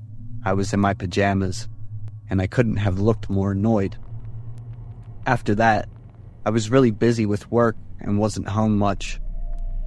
One afternoon, I had a dinner date with my girlfriend, so we decided to spend some time together. When I got back to my apartment, there was a huge package blocking the entrance to our garage. I didn't remember ordering anything, so I got out of the car and went over to check out the package. It was addressed to that neighbor who's always causing trouble, and it said it was a returned package. That meant he had sent the package, and for some reason, it was returned. I figured he'd bought the equipment for his video shoot. I moved it aside to clear the way for the car to get into the garage, and the package was insanely heavy. He must have bought a whole cow. I accidentally let go of it, and the package fell to the ground. There was a sound like plastic breaking. I was a bit panicked, but I quickly brushed it off. I figured I'd just tell him it was the carrier's fault, and that would be the end of it. I left the package next to the garage door, where it was covered by the roof.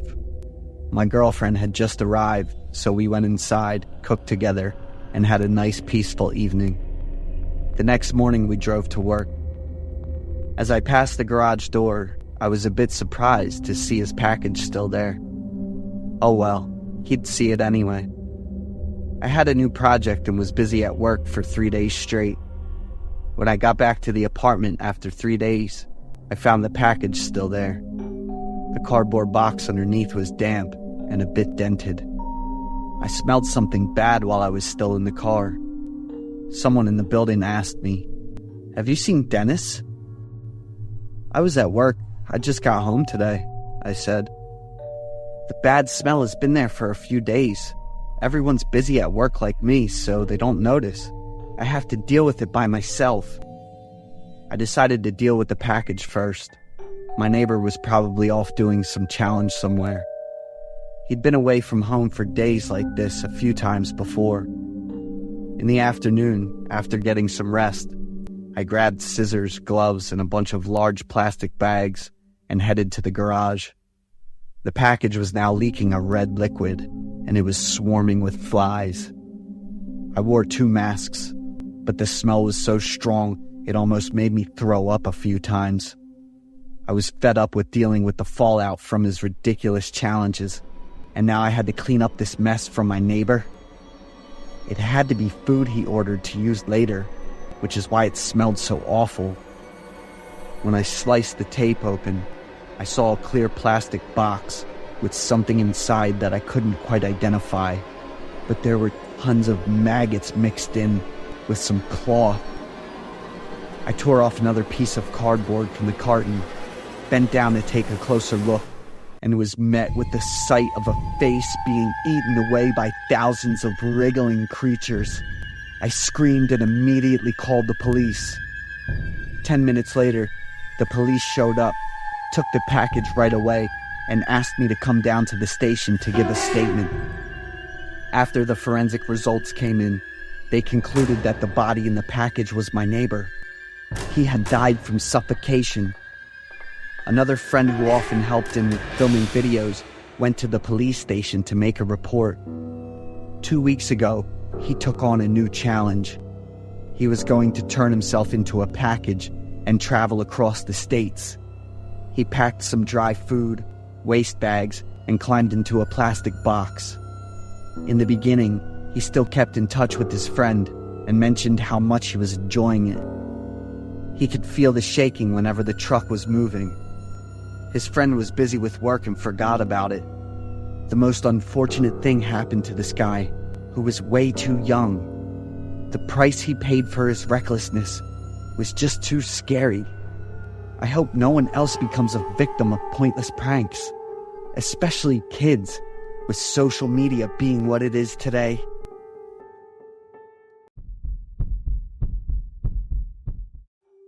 I'm Oliver, 23 years old, just graduated from UC Berkeley, California, major in psychology. After a hard-working session, I plan to get some time off for myself, spending it with family, friends, before going to grind out later in work and labor. One day when I was doing web surfing, I came across a job that had the title Guardian of Sleep. That was really intriguing, so I dug deeper. The job was pretty simple according to the brochure. All you gotta do was to call the customers and literally guard their sleep. The customers would pay the guardians by the sessions. The fees were up to their negotiation. It was kinda like a nice job. No need to spend much on travel expenses. All you gotta do was to stay, literally, guarding the other's sleep, plus also able to study your customer's psychology on the field. Awesome! I immediately contacted the organization, signing up for the job as Guardian of Sleep. They added me into the list. All I gotta do was to leave my contact information. The customers would then make the contact soon. Maybe graduating in psychology was truly a bonus, because I soon received some early customers. It was kinda easy as it should, once I passed the assigned time and pricing. It did mess up my schedule a little bit, working in graveyard shift. So I would spend my daytime sleeping and resting, spending the nighttime for guardian work. Most of my customers were the elderly, living alone. They often have what I deemed loneliness syndrome, that affecting their sleep. especially when you add in the amount of urination those elderly had to do. You get the point I'm talking about. A few weeks in, the work ran pretty smooth. I had built a personal network of acquaintances myself. I got quite a lot of money for someone who just graduated. At the time, I was compiling a sleep study based on my customers' sleeping patterns. That evening, when it's close to midnight, I received a text from a strange number. That person requested my assistance in their sleep guardian now. Since I had an empty schedule on that date, I immediately agreed. And then that number, after some time, FaceTime called me. In front of me was a young woman. She's crying hard and seemed to be in great distress. Took me a few seconds to settle, where I greeted her politely. The young woman was still crying for a while after that. I had to stay silent until she calmed down completely, which took about 20 minutes. The young woman introduced herself as Sophie. Due to protocol, I wasn't allowed to ask any further information, as well as the reasons for her distress. My job was only guarding her sleep, so I talked a bit to make her feel better. After some time, Sophie laid down on her bed, covered herself in the blanket, and said nothing else.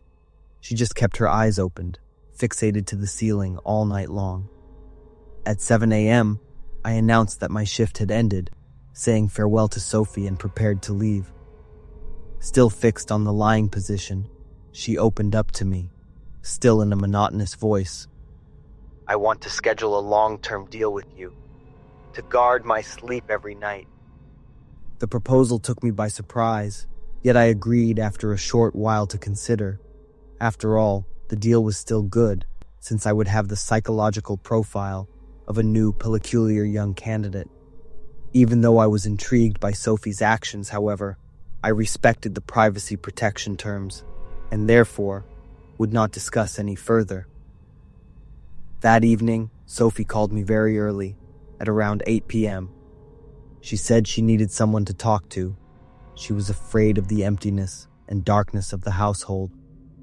Taking a look at Sophie's bedroom, I guess she was pretty financially stable, so I asked her information about her age to give out the best advices for the quality of sleep. Yet she deflected the questions away, instead focusing on other topics. Once again, at 12 o'clock sharp, she lay down on the mattress and again slept with her eyes open. It occurred days after days where she would remain fixed on one position until daybreak. Her calls to me went earlier and earlier as the days went by. Sometimes I received her call right at sunset. "I'll pay you more. Just watch me from sunset to sunrise. And keep an eye on me at all time, please. Not 1 second." I felt her mental state deteriorated day after days. One evening, I was dead tired since I was too busy to sleep in the daytime. At around 11 p.m., I began yawning constantly, with the fatigue set in quickly and heavily. At midnight, when Sophie went to sleep, the silence, combined with the sleep deprivation, finally knocked me out completely. I didn't know for how long had I been sleeping. I just knew that this sleep was the best one I had in a long time, enough for me to detach myself completely from reality. Until a sudden noise jolted me up from sleep. It came from my still opening iPad. After a minute of scrambling, I suddenly realized that I still needed to watch over Sophie. I quickly grabbed the iPad, which was showing the scene of her bedroom ceiling. It looked like her mobile device had been impacted sometime when I fell asleep. I was hesitant to tell her my apology for falling asleep. I was afraid I might disrupt her quiet environment.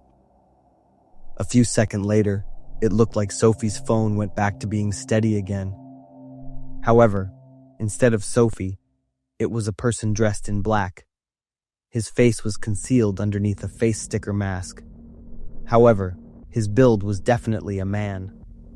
After a few seconds, I greeted him, but he didn't seem to respond. I asked whether he knew Sophie and what he was doing there in her room. The man remained silent, yet the sticker face seemed to have some shift in its wrinkles. and I was sure he was smirking. Sophie's hand suddenly appeared on the screen, waving at me. I guess that meant she told me that everything's okay. That man must have been someone she knew, and it seemed they were having some fun. However, Sophie's hand rose up further, and the man's hand holding it was soaked red with blood.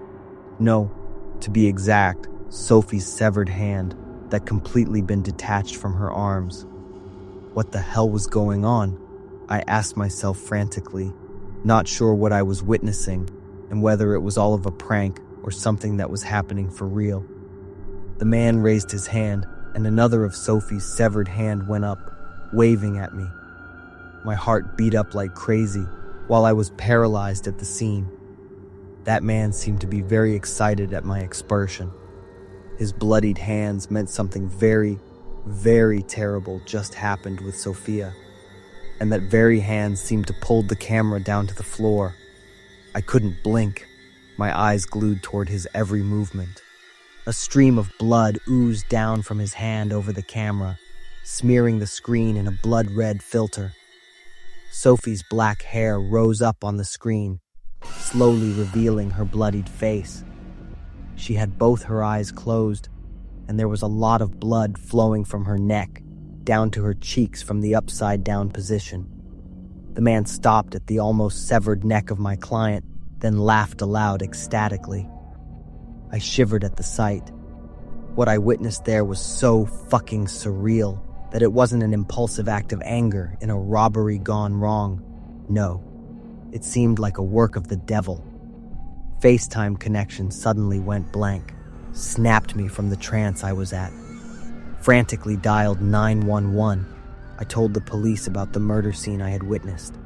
But when pressed further from the police, I knew only that the victim name was Sophie. Since the calls came from untraceable number, I couldn't recontact her again. Months of work with the police investigation, and we couldn't figure out where or even who Sophie was. The incident left me with a severe case of post-traumatic stress disorder, and I had to undergo psychiatric treatments. I couldn't bring myself to use any type of mobile devices with video features for almost 2 years. I had witnessed a serious murder right there at the screen. But the thing was, there wasn't any trace of Sophie, or any reports nationwide, and we didn't even know who Sophie was at all. To that day, I sometimes wondering about the things that happened, on whether it was real, or all just a dream. Whether that device from Sophie would ever contact me once again.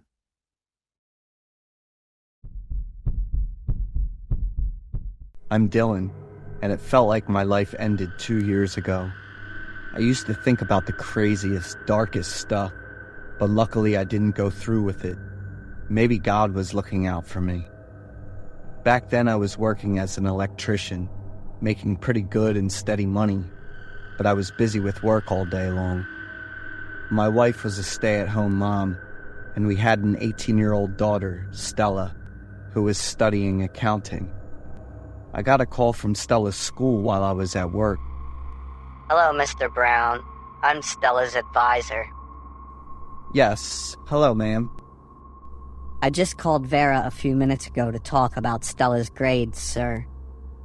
But there's one thing I think's more important. I heard some kind of fight or argument while your wife's phone was still on. I heard some yelling and then a voice saying it was Vera kept talking to me. But I don't think it was your wife. I called the police. Sorry, I just remembered to call you now.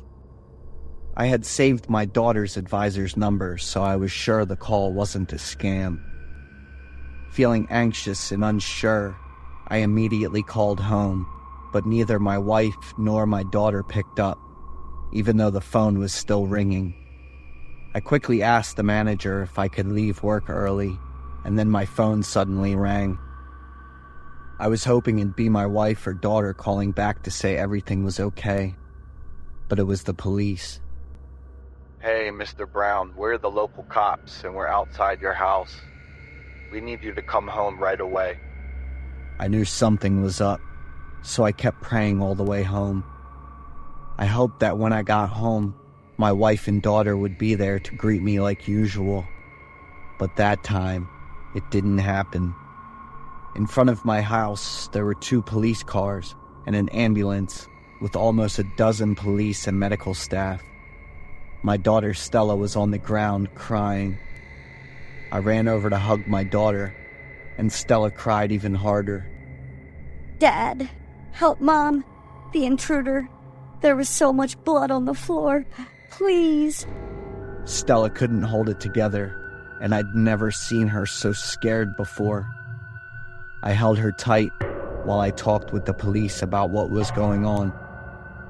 We got a call from your daughter's teacher saying there was a big fight in the family. When we got here, we saw your wife lying on the floor with a lot of blood. As soon as I heard that, I rushed into the house, but the policeman stopped me. Just stay calm. We've given your wife first aid and need to keep the scene clear. I broke down in tears when I found out what was happening. The police kept asking Stella about everything she'd seen. Someone broke the window. They had a knife and... Stella couldn't keep going, just sobbing and shaking. I hugged her tight. Seeing that Stella was getting worse, the police quickly took her to the hospital. A few minutes later, they brought my wife out of the house in really bad shape. The stretcher my wife was on was almost totally covered in blood, and she had a bunch of big cuts, especially on her head and face. I just collapsed when I saw that. A few hours ago, my family and I were happily having breakfast together, and now I'm dealing with watching my wife and kids in pain. Mr. Brown, we'll find you another place to stay until the investigation's done. The next 2 days felt like a nightmare for me. My daughter couldn't talk. She just kept crying and was really panicked. My wife was in the ER and ICU, and they weren't letting anyone in. I couldn't remember the last time I ate, but I wasn't even hungry. By the morning of the 3rd day, the police called me to the station to talk about the investigation. Mr. Brown, we're sorry to let you know this. Your wife passed away a few minutes ago. It felt like my heart was being crushed. I had this sharp pain in my chest, and it was super hard to breathe. Second, it looks like your daughter might have killed your wife. I instantly broke down in tears. My life felt like it was falling apart. The police brought out a bunch of evidence from the investigation. First, they talked about the relationship between my wife and daughter. They'd been having a major conflict for the past few months. The day it all went down was when my wife got a call from the school saying Stella had been suspended for almost 2 months because of a bunch of scandals. My wife couldn't handle the phone call and immediately started grilling Stella. Stella, the daughter I always expected and trusted, had been living a wild lifestyle. A bunch of times, my wife would sneak off to the police station to bail Stella out whenever she got into trouble or fights. And it was my daughter who, during all the conflict and drama, grabbed a knife from the kitchen and... Stella, realizing how serious things were, made up a fake scene by smashing the glass door and messing up the living room. I cried and broke down a lot. If I should have paid more attention to my family, maybe this heartbreaking stuff wouldn't have happened. On the day of the trial, I watched my daughter get sentenced and taken away. I can't even put into words how I felt at that moment. She was an adult and had to own up to what she did. For the next year, I looked really skinny. I looked like I was 70, even though I was only 55. Now my life settled down. I'm back to work, involved in a bunch of volunteer projects, and hanging out with more friends my age. On March 3rd, 2024, around noon, A teacher from the Student Affairs Office at Mount Union University in Ohio called a student's parents to let them know their 19-year-old daughter got suspended because she'd failed a bunch of classes. The teacher then heard a heated argument and a lot of shouting. The call dropped, and after a few callbacks, someone finally picked up and said they were the student's parent. Seeing something weird, the teacher called the police to check things out, and a horrifying story that ended tragically for a family came to light. What happened? Your wife and daughter got into an argument. She's going to jail forever. Wife's dead. I was too. My name's Lewis, 27 years old. I graduated from University of California, Berkeley, majoring in museum collections and studies. A few months ago, I was transferred to work in the Smithsonian, one of the most well-known museums in the United States. Since I would be working in R&D here, I felt pretty excited about it. On my first day of work, I decided to have a walk around the museum, seeing the vast collection of it. I happened to come across Fiona, an employee who was the same age as mine, with 1 year experience. She also shared the same position as I was. We got to know each other and quickly felt like a good match. Fiona showed me around the place, introducing the artifacts along the way. To be honest, I wasn't paying much attention to the things she said. I was more attracted to her joyous face and those beautiful brown eyes. A few minutes later, we're given tasks by administration to receive the latest artifacts just arriving this morning. Fiona took me to the artifact collection room. In this room, there's a lot of very, very precious artifacts of huge historical value, requiring great care and handling. Fiona would run through the initial inspection while I did the note-taking for categorization. The last artifact we received was a wooden cube with strange marking on the surface. Each side measured about 1.3 feet. The object was made of wood, covered in a rather thick layer of dust.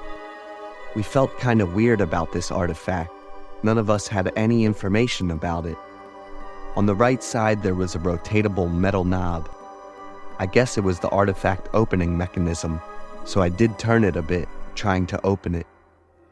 Fiona immediately voiced her concern, yet it was too late, for I had already committed. For each turn came a small click, as if you're winding up an antique music box. I was fascinated by this object, while Fiona was really spooked by this. The knobs had been turned all the way and no longer moved at all. I and Fiona attentively watched over the box. There wasn't anything happening after a few seconds. Then, suddenly, a clown jumped out from the box, followed by a sinister laughter. Startled, Fiona fell backward, which also startled me. There was a rather big clown shoved within the classic jack-in-the-box, giving out a grin, bobbing back and forth on the spring-powered mechanism. Fiona was disturbed by the laughter, in stark contrast to my fascination. The clown figure was kinda ugly, creepy dark reflection with two big sunken dark eyes. The clown had a wide open gape, which the sinister laughter came from. To be honest, it's kinda creepy when you see it further and further. My guess was this jack-in-the-box was an antique toy, which we quickly left aside to focus onto our work. It was the first day of work.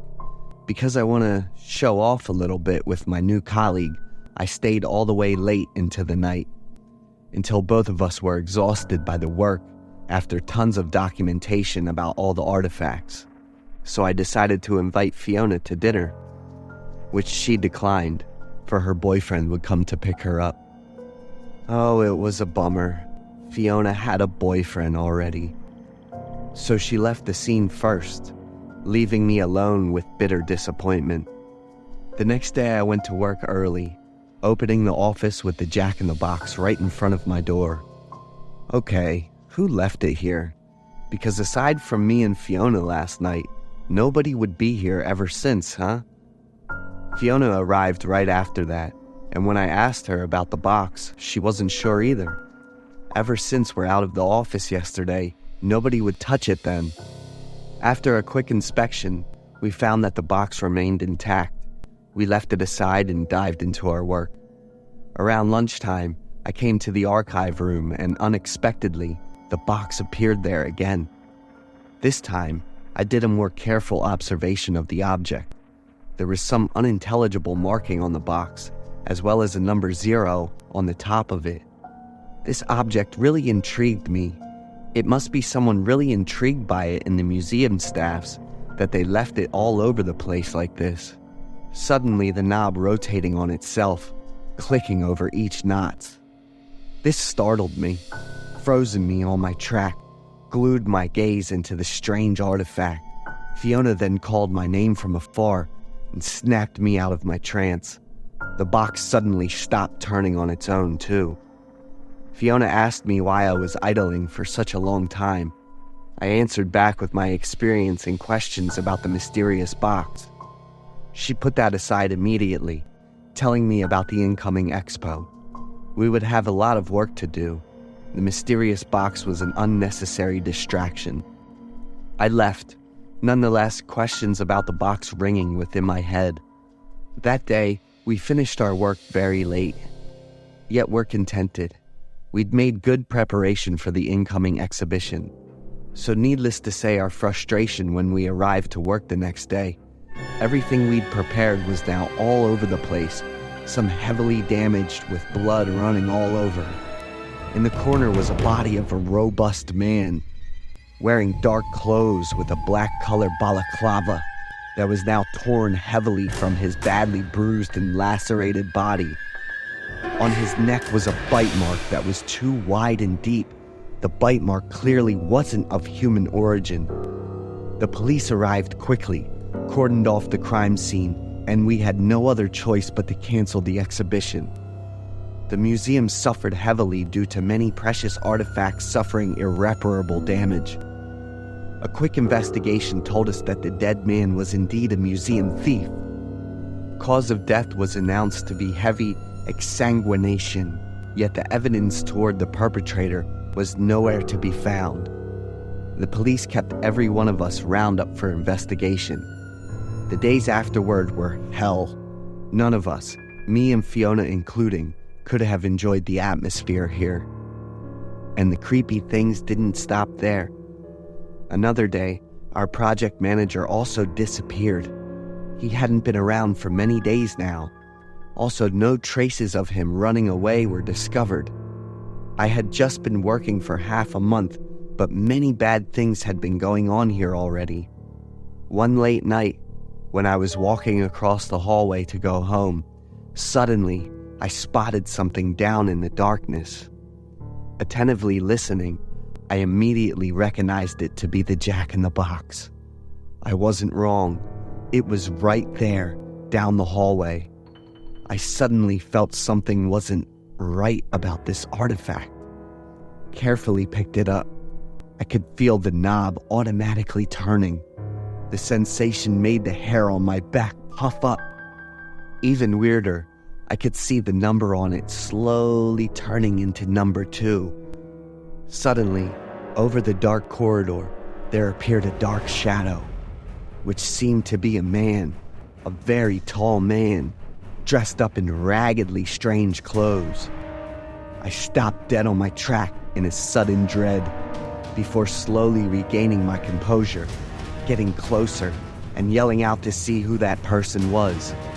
A loud, crazy laughter echoed from the dark corridor, hit me like a truck, prompted me to drop the box onto the floor. The laughter was exactly like the one from the Jack-in-the-Box. I was frozen and dead, unable to move any muscles. On the other side, as soon as Fiona called out for me, the shadow and the creepy laughter disappeared.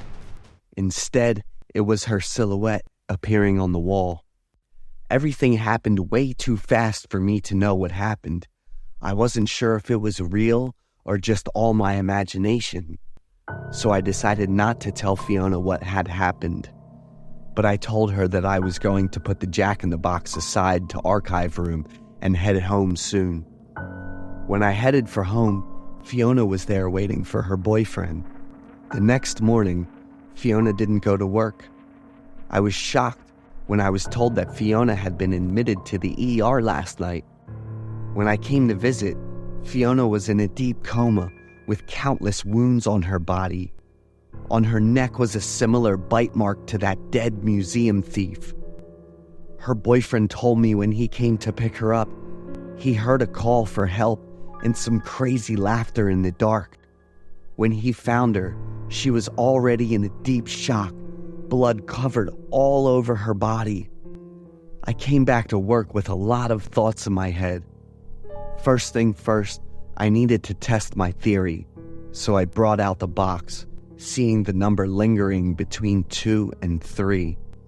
So if Fiona completely passed away from the assault, the number would completely turn to 3? I decided to turn the box's knob, prompting the creepy figure to pop out, which I looked at closely, trying to figure out what it truly was. Later this afternoon, the police discovered the body of our project manager on the rooftop of the museum complex. He died due to the combination of blood loss and similar wounds, just like Fiona and the thief. Also, at the same day, a man with a lot of wounds and healing scars came forward to meet me. He confessed to be the second thief of that night and luckily survived the attack. He wanted me to discuss a few things. I took him into my office under the escort of the police. The man could no longer exude his emotion after the badly mauled face, yet I could read the fear, the terror within his eyes. His name's Owen, and the other thief who couldn't make it was Gary. That night, they planned the heist meticulously, and Gary, upon seeing the box, put it into the trophy bag. It was almost perfect, until suddenly, the creepy laughter came together with the sound of a winding knob. Owen could clearly remember the giant of a man, dressed up in an ancient outfit of a clown, a jester, attacking both of them. He was supposed to be another victim, but he fought tooth and nail to escape death. Owen lifted up his sleeve, showing up a giant bite mark, still bloodied, and had no time to heal yet. I knew Owen came to me due to the fact that I was the only one who would believe him. As we were exchanging our words, suddenly, the jester creepy laugh echoed from the dark corner. We turned around and were greeted with the sight of the Jack-in-the-Box. Okay, how the hell did that thing come here without any of us noticing? The terror-induced clown stood looking at us, twisted and turned its body side to side as if taunting us. Do you think that Lewis and Owen could have escaped the attack of the clown? What would happen to Fiona? Let's discuss in the comments section below.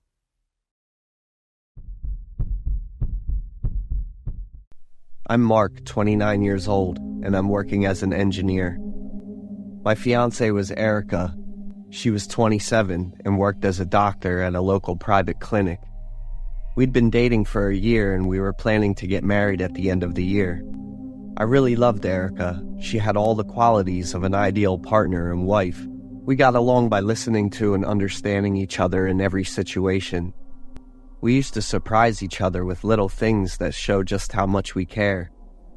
Erica's job often came with unexpected issues, so she got home late.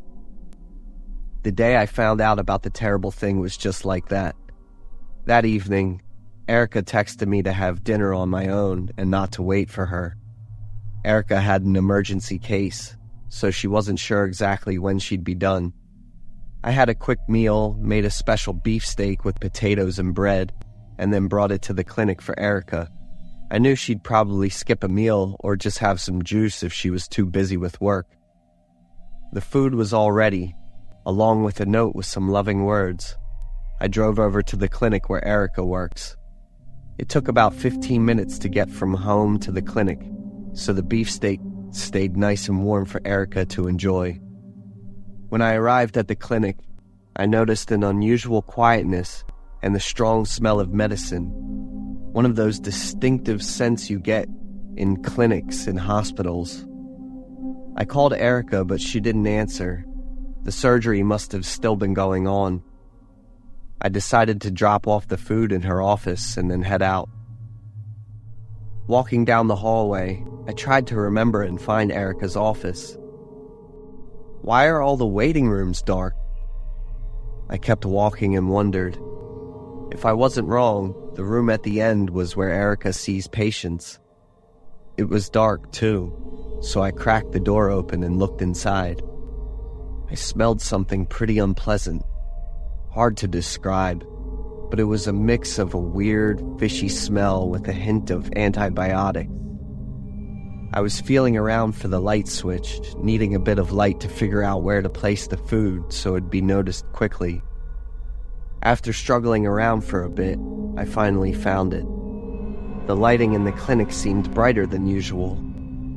I squinted and turned around, making a few faces for a few seconds before I could see clearly, and I grabbed my chest, feeling my heart racing wildly, and backed up until my body hit the wall behind me. In front of me was an operating table with a man lying on it. More accurately, the body of a man. He was missing his left leg and right hand. It looked like his eyes had been operated on too. It took me a few minutes to remain calm. Then I moved closer to the body. If you think I was being brave, it was not entirely true. I was mostly just curious, because I noticed something unusual about his head. For a few seconds, I thought it might just be a medical model or something used for training. But no, as I got closer, I realized he was missing one more thing: his brain. I covered my mouth and collapsed to the floor. I shouldn't have let my curiosity take over my mind. I took a look around and was shocked for the third time. There were many glass jars containing human body parts: eyes, livers, kidneys, brains, and more. They were carefully preserved and even had price tags on them. I sealed my lips, trying to stay as quiet as possible, while inside I was screaming. I remembered horror movies about organ trafficking and body parts. The sound of the door opening and some voices made every nerve in my body stand on edge. I panicked, looking around, and realized I needed to hide quickly. There was a door leading to a storage room, and thankfully it wasn't locked. I quickly went inside. The voices became clearer. It seems like a man and a woman talking to each other. They were talking about something related to corneas, I thought. The voices of those people got fainter and farther. They didn't come into this room. I let out a sigh of relief, but just as I reached for the door handle to leave, another hand grabbed my pant leg. A man missing both his ears with his mouth stitched shut was locked inside a metal cage. I was shocked for the fourth time. What other horrible things could be in this clinic? I knelt down looking at the man, my eyes stinging and blurring with tears. He was in a kneeling position, looking incredibly miserable. His suit was dirty and torn, suggesting he must have had a high-status job or position at some point. What have you been through? The man started crying and pointed toward the door of the storage room. Did those people out there do this to you? He nodded vigorously, crying, and reached his hand out of the cage, hoping I would help. I stood up, looking around, trying to find something to break the lock. There was only a small amount of light coming from outside the clinic, so I couldn't see much clearly. I used my phone's flashlight to facilitate searching. As I turned around, the flashlight beam revealed another disfigured face. A girl with her mouth and eyes stitched shut was huddled inside another cage. Other muffled groans emerged, and as I shone the flashlight around, I was shocked for the fifth time. Beside the man and the girl, There were 6 or 7 other metal cages, and everyone inside had their speech restricted in some way. Some were still intact and clean, while others were motionless. I didn't know if they were still alive. It felt like being a superhero needing to rescue hostages. I was both scared and hurried, searching for a suitable weapon, but I couldn't find anything. I fell, crashing onto some unidentified objects. I let out a loud cry of pain. I got up, quickly grabbed my phone, and ran out of the storage room to the clinic. I hit the gas straight home. I've been sitting in the car for nearly 5 hours, still not going inside the house. It is nearly dawn. Erica still hasn't come home, and I'm not sure how I'll face her. She's definitely going to know I went to the clinic because the food and the note are still there. The eyes of those imprisoned in the storage room still haunt me. I dialed the police, but I couldn't have the courage to press call. The clinic is involved in something horrific and cruel, but Erica is related to it. I love her so much. We even have a future with plans.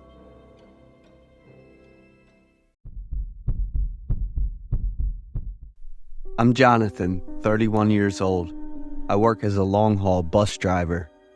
Currently, I live with my wife in the town of Galena. That evening, I received a late-night passenger ride to the town, about a 3-hour drive from my home.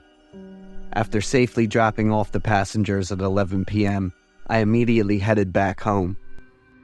As usual, I would find the nearest motel to spend the night before returning home in the morning. But that day was very important because my wife was about to give birth and was waiting for me in the hospital. We were expecting our first child, a cute little boy, and just the thought of it made me very excited. I searched on Google Maps for the shortest route home. Following Google Maps directions for about an hour, I turned right off the highway onto a narrow dirt road. At that moment, I was only thinking about my wife and child, not noticing the ominous darkness enveloping the road in my car. After driving a bit further, suddenly the radio in my car started making static noises. I tried to turn off the knob but couldn't, and adjusting the radio frequency didn't stop the annoying static noise. Feeling helpless, I lightly tapped the radio and thought there might be a problem with it. Suddenly, a woman's voice came from the radio. Please be advised, ahead you will encounter a landslide on the road. Absolutely do not talk or make eye contact with the people there unless you want to endanger your life. I was extremely surprised, but then thought it might be some program airing on the radio. After driving a bit more, the road ahead indeed had a landslide and there was a warning sign. I looked around in astonishment, and 2 rescue workers emerged from the darkness. I couldn't see their faces clearly, only their silhouettes. One was very overweight and the other was thin. They slowly approached the BMW parked in front of my car. The owner of the BMW stepped out and politely greeted them.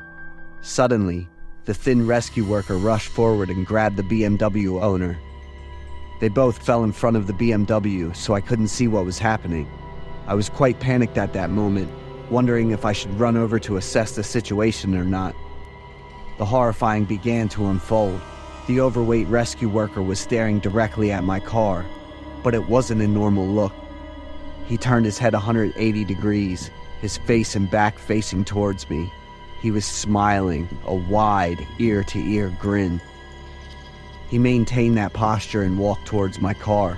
I was extremely frightened, quickly shifted into reverse and pressed on the gas to back up. But my car didn't budge. I became even more frantic. That rescue worker had now walked right next to the driver's side window of my car. I remembered the instructions from the woman on the radio, not to talk or make eye contact with the people there. I trembled, trying to keep my gaze straight ahead. The rescue worker leaned down to look into my car, still wearing that eerie smile. He repeatedly pounded on my car window, not with his hands but with his head. My heart was pounding at full force, and I closed my eyes, gripping the steering wheel tightly. The pounding grew louder and more intense. The only thing in my head at that moment was my wife and the soon-to-be-born child. I don't know how long after the pounding stopped. I took a deep breath and slowly opened my eyes. The overweight rescue worker was still staring into my car and smiling. In front of me was the thin rescue worker, his body covered in blood. I didn't know what he had done to the BMW owner. My car was now started. I immediately reversed and sped away at 62 miles per hour. After driving a fair distance, I calmed down. I suddenly remembered I had to call the police. I tried to describe in detail everything I had just experienced. The police told me to stay calm and send them my location. After identifying my location, the police asked me to stay put so they could find me as quickly as possible. I agreed, but as soon as I hung up the phone, I remembered my wife in the hospital. Without much thought, I immediately pressed on the gas and sped away. When I saw the turnoff leading to the highway, I was relieved. But as soon as I turned the steering wheel to enter, in front of me was the dirt road with the landslide and those 2 rescue workers. What on earth is happening? I immediately turned the car around and sped off, not wanting to encounter those 2 terrifying figures again. But everything seemed to be mocking me. Once again, I returned to that road. The 2 rescue workers looked at me, still with that wide grin, but this time the laughter was very loud and echoed in the dark. It was as if those 2 lunatics were mocking me. At that moment, I didn't slow down but pressed the gas pedal even harder. I didn't know why I acted like that. The car sped up, aiming straight at those 2 rescue workers. In front of me, everything was pitch black. I couldn't comprehend what had happened next. Suddenly, the eerie faces of the 2 rescue workers appeared. Their large, wild eyes, wide grinning mouths with sharp, jagged teeth dripping with blood. They were getting closer and closer to me, the mouth gaping wide as if to swallow everything. They emitted the cry of a newborn baby. It pierced my ears painfully. I woke up. In front of me was the hospital scene, my wife holding our son sitting on a wheelchair next to my bed. I woke up completely sober when I realized the crying of my son. My wife burst into tears when she saw me awake. She said the police found me sitting in the car in an unconscious state. I asked my wife where I was found. She said it was on the dirt road with the landslide, but there was no BMW or rescue workers there. The police concluded that my accident was due to night driving leading to stress and drowsiness. I recounted to the police and my wife what I had experienced, but they all thought it was just a nightmare. After, the accident left me with repercussions. I often suffered from headaches, so I couldn't drive anymore. My car, after being repaired for a week at the garage, was brought back home. Strangely, the dirt on the driver's side window couldn't be cleaned. I realized with a start that it was the mark when the overweight rescue worker used his head to pound on it. Until now, I still couldn't explain everything that happened that night.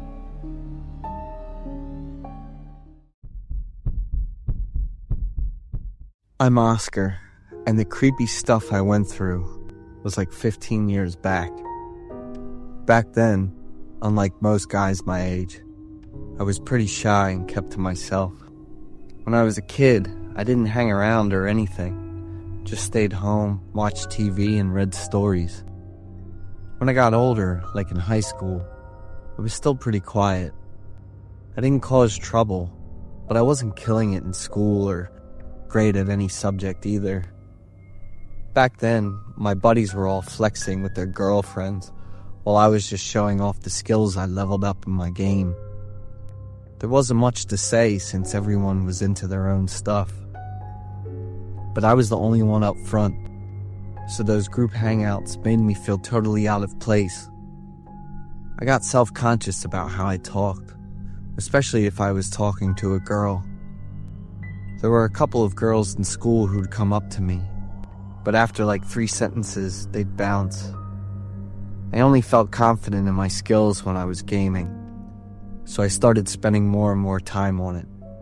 And then, I met my first crush in the game. Her name was Casey, or at least, that's what I figured from her game tag. Funny enough, both Casey and I lived in New York. After a few times of being on the same team, I noticed Casey, but I wasn't really looking to get to know her. Then, out of nowhere, she hit me up first. Casey's way of talking was pretty hilarious. Had me laughing all the time. I figured she was around my age. Just a guess, though. Didn't want to ask anything too personal. We talked a lot about our shared love for gaming, and slowly started chatting about life and feelings too. Talking to Casey made my heart feel tired, because it just wouldn't stop racing.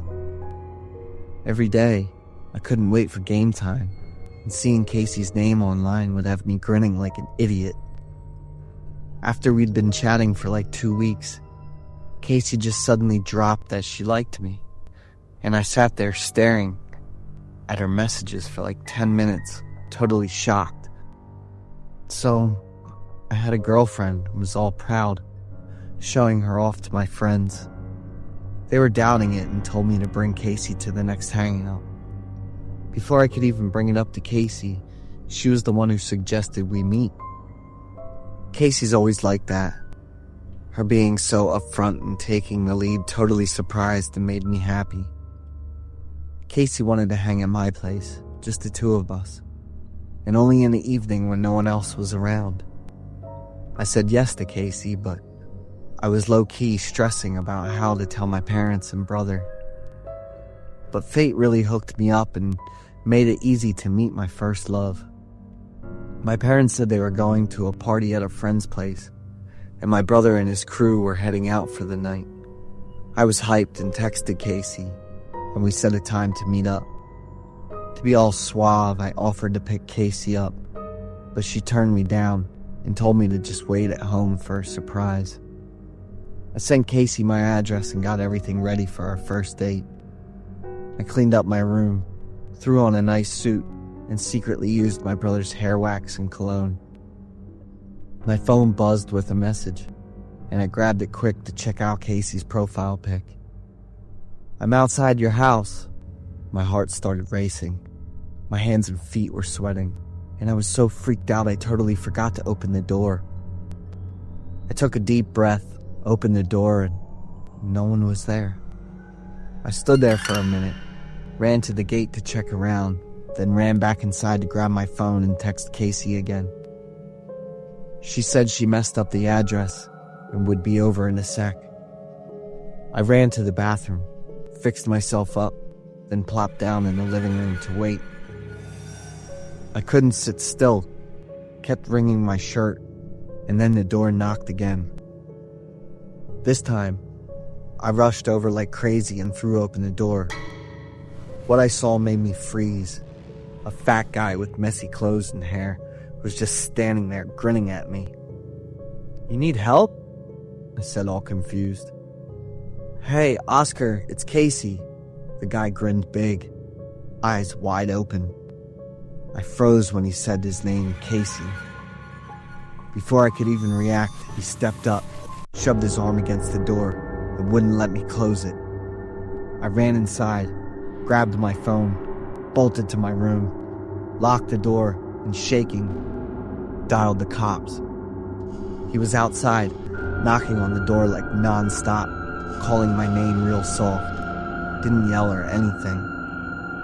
Each knock made my whole body freeze up, and I covered my ears in both hands till it hurt. The fear had me, a 14-year-old, crying like a little kid, even though I was in my own house. The cops showed up, and the guy was gone, along with some small stuff from the living room. My parents and brother came back soon after, and they totally freaked out when they saw the house and how out of it I looked. After more than 3 days of looking, the cops finally caught Casey, but I couldn't bring myself to face him. I didn't even dare to tell anyone how stupid I was for giving a stranger my address and personal info.